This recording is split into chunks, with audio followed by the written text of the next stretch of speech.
Hey everyone, and welcome to another episode of the saga that is becoming the Apollo van build. In today's episode we're going to be installing this, a Wallas Safe Flame diesel hob. I don't even know if I pronounced Wallas right. Is it Wallas? Wallas? I don't know. Anyway, stay tuned.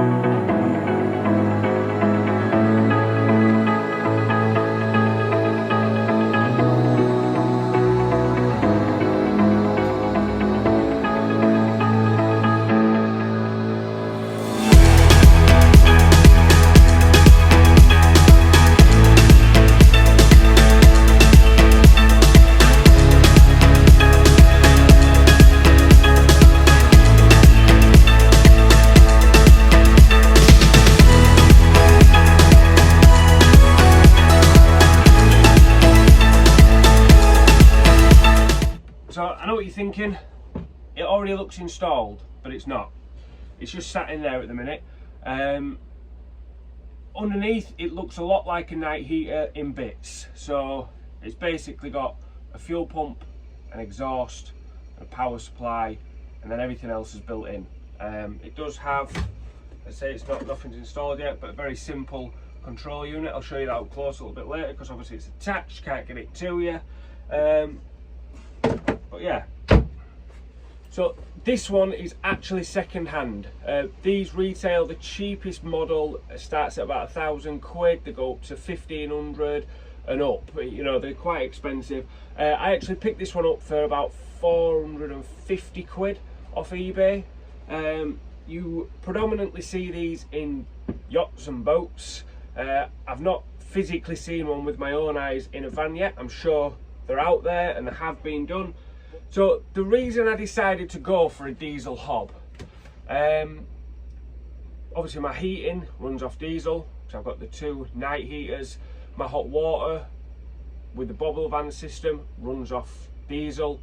So it seemed silly to then install a gas bottle just to cook on when I can cook on diesel as well and run everything from diesel. Because I bought this second hand, there was one thing missing, which was this. So that is basically your exhaust port. That's your exhaust pipe. That's got to go out the side of your van. That goes against everything that I normally say because it means that there is a seal inside your van. So I'm going to be making sure that is extremely tight and extremely sealed because I don't like it. The other thing was the Wallas hob as a 27mm bore on the exhaust. What I didn't read was that this had a 40mm bore. So I've had to take this to my local custom chopper dude who did a nice job of reducing it for me, bit of TIG welding. So he's reduced that down now, so the hob exhaust can go straight onto there, and then that can go out the side of the van. So without further ado, I need to drill a big hole in the side of the van. That big. But before I do that, I'll give you a quick look at what this looks like underneath. As I say, it is just sat in there at the minute. Not fastened or anything, so we can lift it out and give you a little guided tour of what it looks like. Way up. So, not sure the best way to do this.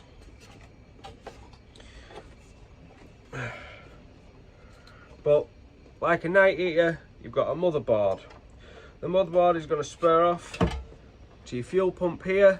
This runs on copper pipe, which is not a problem. That's your power to that. There's a fan. The control unit is very simple, just on, off, and turn it up and down. And from what I'm led to believe, oh sorry, and then there's your exhaust pipe. And as you can see, that was never going to fit onto there. But now that is It's a beautiful snug fit onto there. From what I understand, basically it heats up like a night heater and then traps the air underneath here, making the plate hot so you can cook on it. Magic. I'll put this back in and look at how the rest is going to work.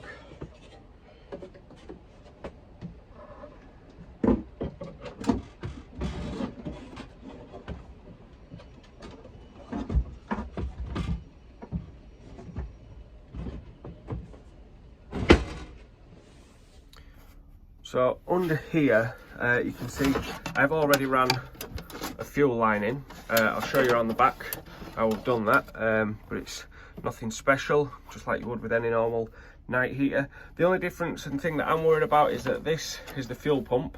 A night heater fuel pump, a normal night, which obviously is very different to this. It looks completely different, you know, you can tell that is not a normal night heater pump. They prefer to push rather than pull, whereas this one is going to be pulling rather than pushing. But I'm assuming with it being connected that close to the unit itself, that's not an issue for this particular pump. But here's to assuming, I suppose. But yeah, I'll show you our fuel tank and fuel line. Okie dokie, so this cabinet is a work in progress. Please don't swear at me. Obviously all my plumbing pipes need clipping back and connecting up and stuff, but we're not doing that today, we're doing this. So you'll notice that we have got 3 spares coming out of this. I do want to get a bigger tank, but this one's going to do us for now. You will more than likely also notice that there's no filter on this one. It's because I haven't got a spare filter, and the all-in-one night heaters don't come with a filter, so I'm still waiting for that to be delivered, but I've just got it all piped up and then I can just snip that wire, shorten it down a bit, and I'll put a filter in. Don't panic. It's all a bit messy under here at the minute, but I just wanted to show you. So this is our fuel line for there. Again, it needs a filter putting into it. Don't panic, there will be a fuel filter in there as soon as they arrive, because again, the hob didn't come with a fuel filter. But that is the fuel tank, 3 spares coming off there. This is the only one that's actually working at the minute. This is for our main heater to heat the cab, just so we can, sorry, windy, have a cheeky night away, and if we need to, we'll keep warm, because obviously the British summer has finished now. We've had our 3 days of heat, so we might need the heater, you never know. But basically we've just took an extra spur off the side of this tank. We will put a fuel filter in there. That goes down, runs under the van, and then back up into the kitchen, which is just through there. You can see that through the dog crate, and back up and into the van. So the next issue we've got, the exhaust needs to go out here, which as you can see is still going to be, if you fully open that side loading door one day while you're cooking a tin of beans or whatever, it's going to cover the exhaust. So what we're going to have to do is move the bump stops on the door so it stops it short of the exhaust, which is not a big job. Just these bump stops here, we'll move those back to here, and that means they'll hit the frame there and not allow it to open. So once we've got that exhaust installed, we're going to move those bump stops down just to make sure that the door can't fully open, because if it does, it's potentially going to be covering our exhaust, and obviously we don't want the hot exhaust fumes to be hitting the back of our door. Could cause damage, fire, all sorts of nasties.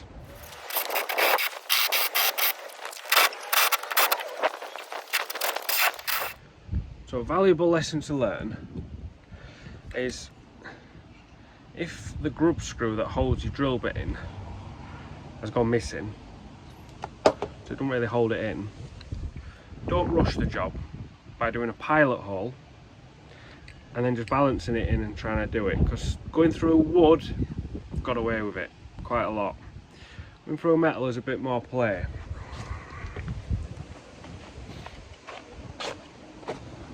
And it will spit you off. Luckily, quite a big flange on that, and it covers it up. You can see it just there. Well, luckily that's on I've covered all my scratches up. So inside, before I stick the camera inside the cupboard where you're not going to be able to see anything, basically obviously there's carpet in the back sim cupboard, so I'm going to cut a lot of that off around where it's come through. I want to make sure there's a real wide berth. We don't want anything setting on fire. And then on top of that, we need to attach the exhaust. I've got some exhaust paste and a genuine Jubilee clip, not a crappy one that come with it, just to make sure I increase the chances of not killing all my family. As I say, I do not like clamps for exhaust inside the vehicle. Yeah, so just as I thought, there's a, you can just see the exhaust there, but you can't see sod all else. So you're gonna have to use a bit of imagination here, but this, you can see how dark it is compared to the side. That's all carpet where it's poking through. So I'm gonna cut a nice big square around there, and also it should be, because I cut a lot bigger than the size of the exhaust, but there should be, yeah, there's a massive gap from the ply as well, so just to make sure, because I don't want that getting hot against the ply either, just to make sure that's safe as airs. There you go. So cut that off. The focus is terrible, but cut all the carpet off, and you can see I can get 2 fingers all the way around that, so it's nowhere near the ply either. That looks like daylight, but I'm assuming it's the stainless steel on the plate, because there's certainly no daylight. Yeah, it's the stainless steel. So this is what I'm using to seal the exhaust up. Holt's exhaust assembly paste. Permanent seal guaranteed. So if we all die, I expect somebody who's watching this to hold Holt's accountable. So that's the fuel line connected up, power connected up. We're just test running it now. It's literally just a on, off, and turn the heat up and down. It doesn't click anywhere near as loud as a Chinese night heater. And the top, I can feel that already. I'm not touching it now. That's getting hot.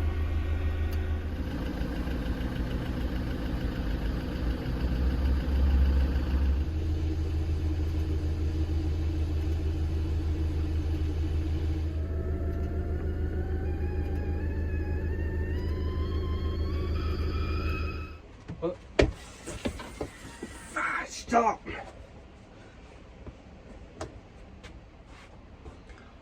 But to be fair, that was easier as I thought it was going to be. I can't really comment on what you're going to get if you order one straight from Wallas, whatever they're called. Because obviously I've had to buy some extra bits like the exhaust flange for the going down outside. I've a fuel filter to put in the line, some fuel line. There was no fuel line with it. I literally just got, you know, the unit itself with the little control panel. The pump and everything was already on it, but everything beyond that section I didn't have. So if you're buying a brand new one with instructions from them, it should be even easier. But if you can set a diesel heater up, you can set that up. It's even easier and even quicker than putting a night heater together. Oh, you enjoyed that? I'm gonna go get some cream for my arm because I've just leant on it. It gets very hot. It's, yeah, that's hot still. Well, yeah, it's in. It's boiled the kettle. I'm happy.